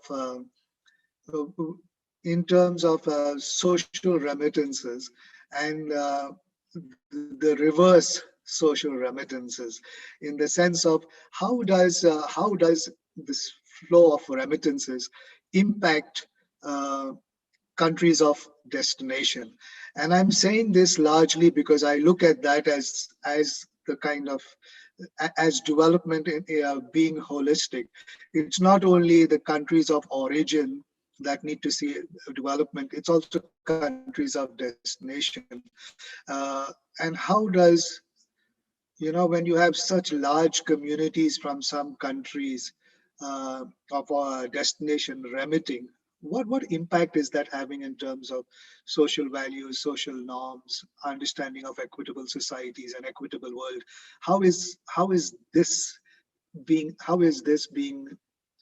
informing in country of destination? Let me start with you, Sonia, to see if you want to give a response to that. Perfect. Thank you. I answered in my first round, but let me go ahead and just to underscore some of the points. First of all, yes, I completely agree with what Tasnim has been saying, and what also Pedro has been saying in terms of what happened with the remittances. When the World Bank and we did the projections, we made based on the assumption that it was going to be completely locked down. Okay, remember when we came out in April, nobody has have a projections on even what happened with the global forecast. If you see, remittances went down April and March, April, deep down. Okay. And then after that, we see a recovery because not all the countries continue in the lockdown. We can see that the majority of the migrants are in the essential services. And we saw a lot of that depending by the different regions. So that's why we see big increase in Bangladesh, big increase that we have big increase in Bangladesh, big increase in Pakistan, big increase in Mexico. I follow Mexico since '94. So a huge increase in Mexico and huge increase in several of the developing Latin American countries. Why? It was mentioned for two reasons. First of all, it was the movement from informal to formal remittances. And this is a clear example. I have a clear example between Zimbabwe and South Africa that it was basically informal, and now you have to see how it has increased. So we have seen a lot of that. And second things, it was also a lot of the migrants is the resilience of the migrants. Not remittances are resilience, or they're serving the savings. And what you were saying also, William, a lot of the remittances that we're seeing is families are sending reversing remittances for the people who are stranded in other countries, okay? So that's why we can put and explain on those things. So everybody criticized the projections. Oh, they have done wrong. Nobody have a crystal ball on this pandemic. So even we were very courageous to come out with some numbers and say, this could be the impact, okay? And we have to do, even now, the projections keep changing, the World Bank keep changing, and even the IMF former chief economist, he said, I made it wrong. I couldn't come out and predict. So it's going to be very difficult now to predict. So be patient, but we have to be also observe country by country. What we are observing now is what is happening in several countries and what happened in different countries. And different countries are impacted by oil prices, by their own development, the kind of things. So that's we have on one side. On the second side, on the question on what you were saying about you were saying Paddy, a little bit, we have to look for innovative solutions, targeted solutions. I was putting in the chat. I myself, I cannot have an account in my own country. I'm from Peru. Forget it, okay? I closed my bank account when I came here to the United States because they were charging me for every commission to have even open the bank account. And now that I need to do transactions, any mobile transaction or platform transaction requires a bank account in Peru. Do you think I can do it? Nothing. So then I cannot even open now because I don't have address there. If I give my address on my house, they wanted in my house of my mom, they will not accept. So it's very hard. I completely understand on that things. And I think that we have to work on more on that. Third one is also on what products. There's a lot of innovative products, and then we have to continue working on that. You mentioned about the mortgage. I was mentioning also that these were experience, but some countries don't want to enter into that. I was able to do that for Peru because I proposed that to the ministry. Before, it was a lot of reticence to have that the diaspora can have a mortgage instrument, no, to invest in their own country. And then for more information on investing, I put you some linkages in the page where we have done surveys on how much the remittances that diaspora have invested. They start little, but they have done a little bit more. So there's a lot. If you want more, I can give you more information. Now, how the return, I'm trying to work with a lot of the people on the return, how the return migrants and the forced and voluntary can work with the voluntary, work with the financial access to the banks. It's very important. And I don't think that we are doing enough.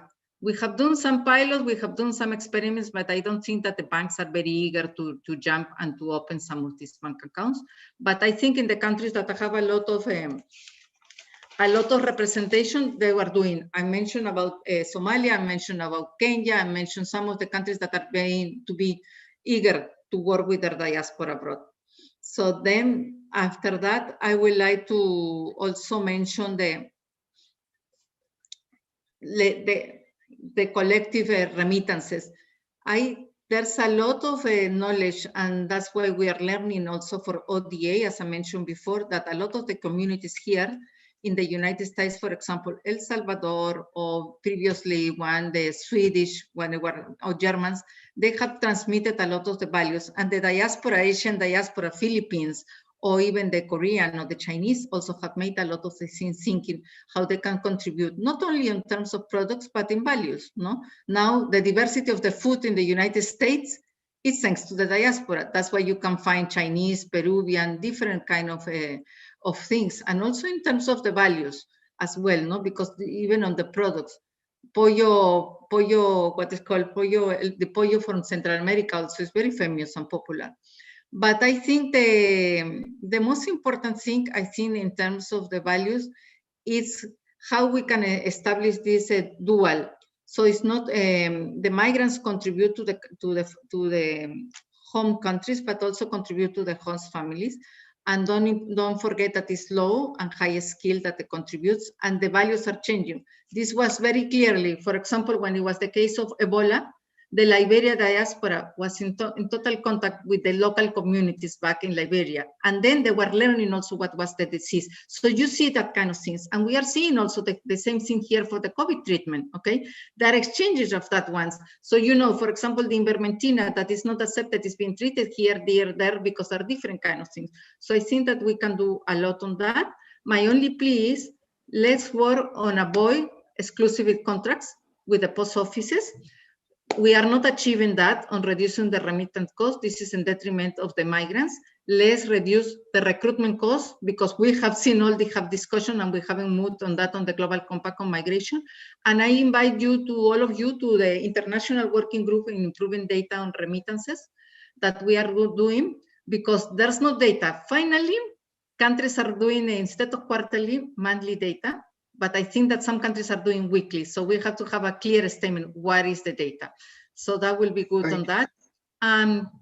Any other questions, you can send me from that, okay? Over. Thanks, Sonia. Thanks for that.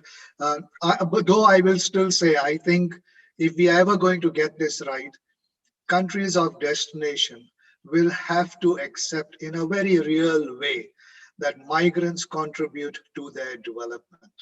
You know, and they should, which I think this will be the change in terms of equitable societies, sustainable societies, and a sustainable world. So I think we've got to find ways, and John said that earlier, it's not only that they consume in development in the country of destination, they save, they invest, you know, they do to partake. It's not as if they are earning and sending, they partake in life in the country of destination, and therefore this has to be recognized. Unfortunately, in some parts in the Middle East, now because of this huge flow of remittances, governments are even thinking of taxing the outflow of money kind of thing. So that's going to be another burden for migrants. Let me come to you, Tasneem.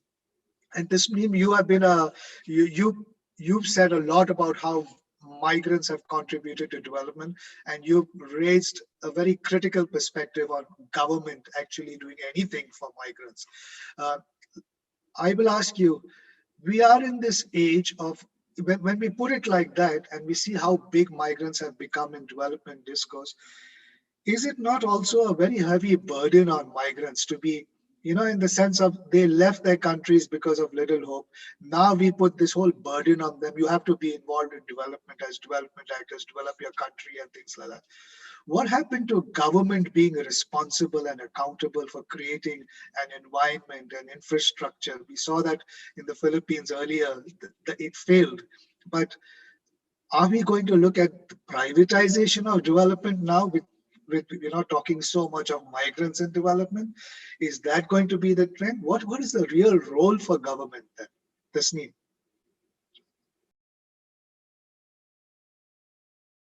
Tasneem, your mic, please unmute. Tasneem, unmute your mic. Yeah. You actually put me into a situation where I can answer from a broader perspective. It is about democracy. When a country is governed by rule of law, then that is the ideal situation where governments will take initiative, create situation where people can, bring out their creative energy and do development. So government role is just to create, congenial atmosphere. But in our type of state where democracy has taken a backseat, it is a country where, patronages are distributed among different groups. So in that type of situation, you can't have a, where opportunities will be open for migrants. No? So that is why I'm a bit pessimist because of the current ways these countries are going. But again, it's not only in our part, but think of, because you were bringing in remittances, social remittances in the countries of destination and how they are benefiting and they're not recognizing. So you bring it there, what you see that this whole 9/11, the whole 9/11 has put a security lens into everything. And that is why migrants, earlier you would see if there was a space, because like I was in England in 1981, 82. Food was bland. Fish and chips only thing. But then in 2000 onwards, when you go to Brighton, where I used to live at one point of time, now everywhere there is some ethnic community kind of stores, food, clothes. So it's all multicultural and it is all very lively. And people do go to all the places to eat. So this is definitely reverse remittance, reverse how, through nostalgic products and everything, how the societies have evolved and changed. But the thing is, because of security lens, these countries, and because of securitization by certain quarters of those countries, and that is where government, that is where political parties, everyone contributed to that. And that is why you are not getting that social kind of understanding, realization. And then the other aspect is you just don't want to recognize that what migrants, the roads in Malaysia, if you go, it's, in Middle East, all these agricultural sort of things happening in sand. These are all migrants doing, but there is no, like the civil society, we say, or World Bank or IMF or the development partners hardly ever try to bring those cases as a success stories. Always they concentrate on what has happened in the countries of origin, but there will be hardly you will see any research, any study that goes into documenting how Saudi Arabia has changed, how agricultural products has been done mostly by Bangladeshi workers. So these things you have to bring in, otherwise you won't see what you want to see. So I'll stop here. Thank you, Tasneem, for that. And I think that is very important. And thank you for pointing that out, that there has to be an environment put in there. That is a role for government, the infrastructure, the social infrastructure, the environment that is created by government would be very important for migrants to translate into full development actors. Alvin, in the Philippines, coming to the Philippines now, and looking at the fact, Alvin, you're still with us, right? Yeah. Yeah, I'm here. Look, post-COVID now, in the Philippines is probably one of the countries that has the most, at least within the Asian region, the widest spread in terms of where Filipino migrants are deployed, kind of thing. I know Philippine government officials say we are in 191 countries and territories, kind of thing. For the Philippines now, in this COVID time pandemic and coming out of the pandemic, if we are going to go back to the drawing board, or at least look at how can the migration experience be a sustainable one for development. From an economic perspective, what would be your advice? Wow, very tough question, William, but let me try. Let me try. Well, essentially, no, COVID is has given us an opportunity to reboot, change, to update, shift, try to change some of our policies. Of course, it cannot be overnight because, for instance, this is when governments, not only the Philippines, those who are sending workers abroad can start to think about adjusting their way of sending people abroad. I mean, this is now the opportunity to put in the right mechanisms, the financial literacy programs that you wanted, the trainings, the security, social security, social protection uh, that has been raised by the ILO, and then the flexibility of insurance and the likes. So these are things that we can take advantage right now to put in a much better way of implementation, and to ensure that those who are leaving are those who are really protected and they know what they are going into, and that they have access to all information, um, with very selective deployment right now. I think that can be done, and that if that has become the practice, and since most likely we will still have this challenge COVID dominating world affairs until the end of this year, you have a lot of opportunities to improve the sending process. At the same time, you can also have the opportunity to discuss with the receiving countries, the destination countries. They too would have a big challenge. Um, my concern really after COVID is that the future of work would have changed significantly. Some of the migrant workers that we are sending abroad may no longer be demanded by the destination countries as they used to, because work has changed.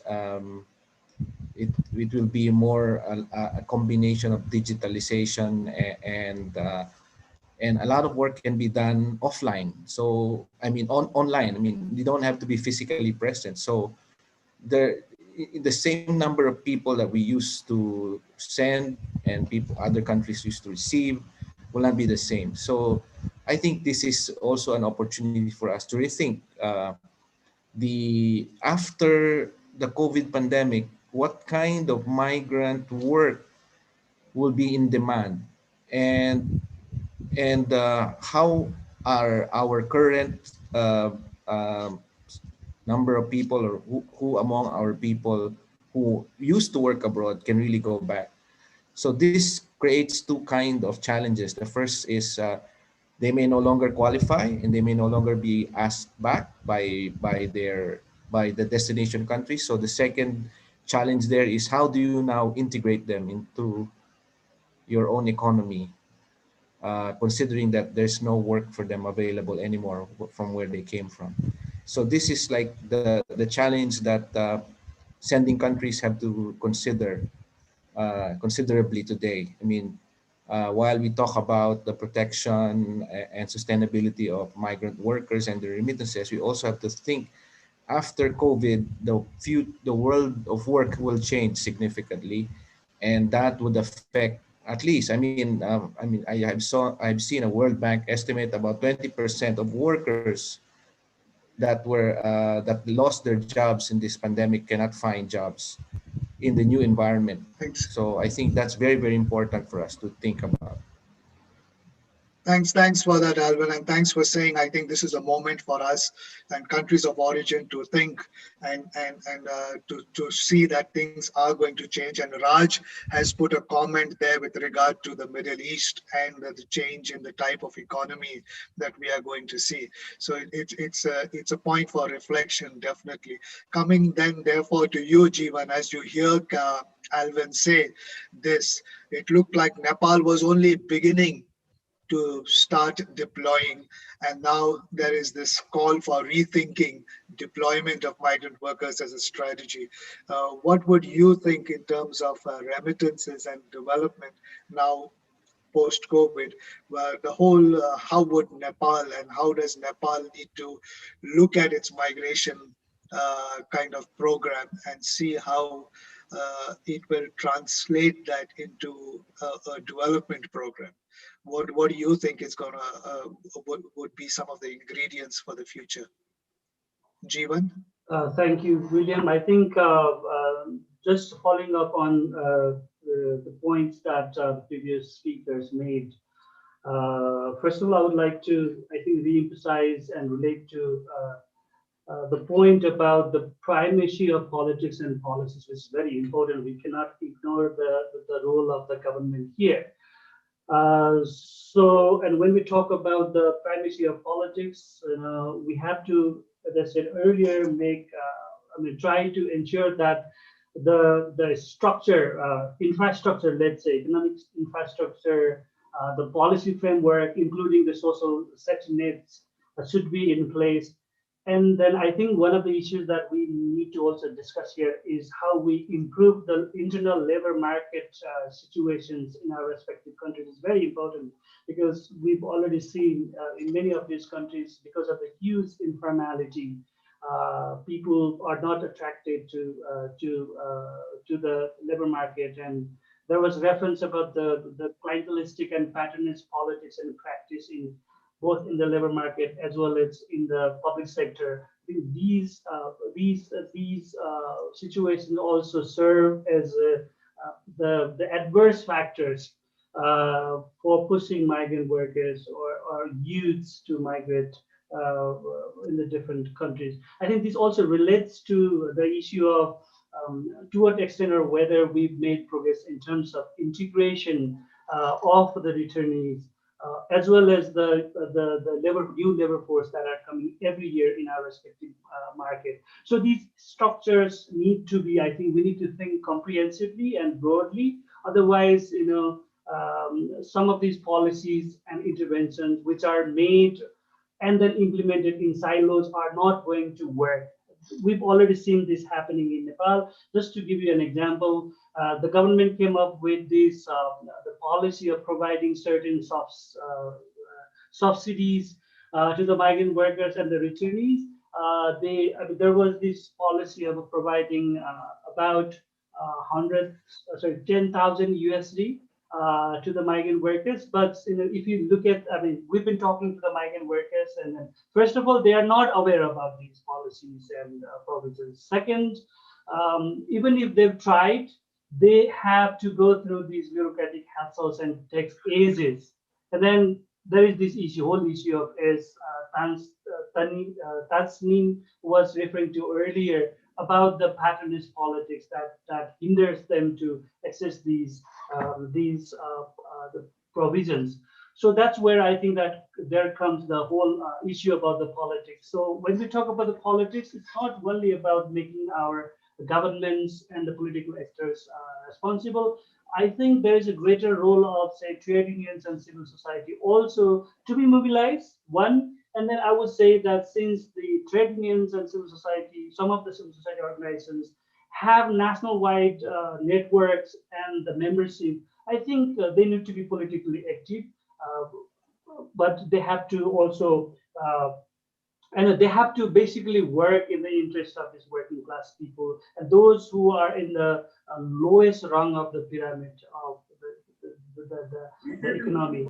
So that's very crucial, I would say. The next point that I wanted to make is that I've been saying these things in various platforms. One of the things that migrant sending countries or countries of origin have become a complete failure is to make the employers and the governments of destination countries accountable in order to protect the issues of the migrant workers, protect the migrant workers in these kind of situations, because this is going to have very negative precedent for the future as well. So I think the civil society actors, donors working on this area, and particularly the members like those in the CP, the Co-Colombo process member countries should, come together and then have some kind of strategy to bargain with the destination countries. Otherwise, I think that the issue will remain quite problematic in the future, and then nobody is going to learn the lesson from these kind of experience. Just one last point on the data, William. I think when we talk about the data on the remittance, we've been grappling with this issue of disagreement, unavailability of disaggregated data. Even while we are having this discussion about countries like Nepal and Bangladesh receiving more than what we used to receive, I think we need to be also careful about from which destination countries we've been receiving these amounts. Is also very important. Otherwise, I think our discussion, the narrative will be misplaced. Thank you, Jeevan, for that, and thank you for the entire panel. Thank you for everybody who was on in this webinar today. I think one thing very important that we have seen in the discussion today, from Tasneem, Alvin, Jeevan, Tanya, Sonia, how important a role migrants have been playing, and diaspora communities, migrants have been playing in terms of as development actors. We are only beginning to understand this. We are only beginning to understand this. And it is fantastic to see how we have not even in discourse, not reached that level of appreciation that the migrants' development footprint is across corridors. And that's a magnificent thing to think of how powerful they are as a force in terms of how they contribute to both country of destination as well as their own countries of origin. And thank you, Tasneem and others who have pointed this out. I will say towards the end, I think what has been established is the role of migrants. What has been challenged in this webinar is the role of governments. And this is where the irony is, that the Global Compact on Migration is something that governments have to implement. All of us others are stakeholders. Like Jeevan says, there are other stakeholders as well, and we all have a role in an all of society approach. But at the end of the day, it is about governments needing to implement the GCM. But we've also seen that it's a real challenge from local government to national government, from the political atmosphere, environment in the country, to social infrastructure and digital infrastructure and things like that are available, which creates an enabling environment for migrants to be partaking in development. Now, that is a challenge that doesn't get talked about enough. Governments involved in this discussion, happy with the remittance flows, but they don't look at what is the change that must happen in government. Tasneem has hinted about democracy and democratic values, about rule of law. That's fantastic.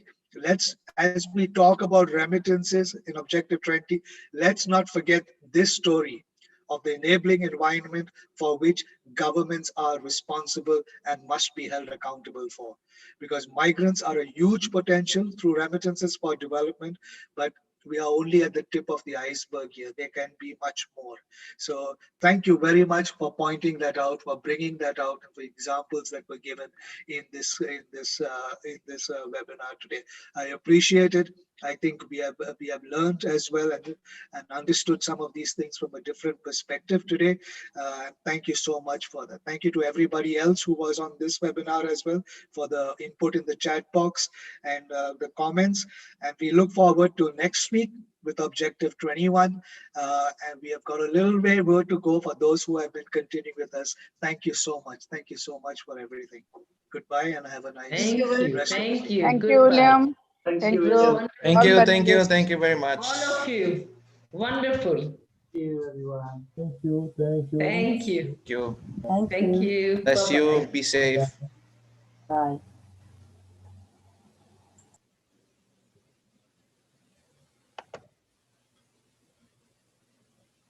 Thank you, William.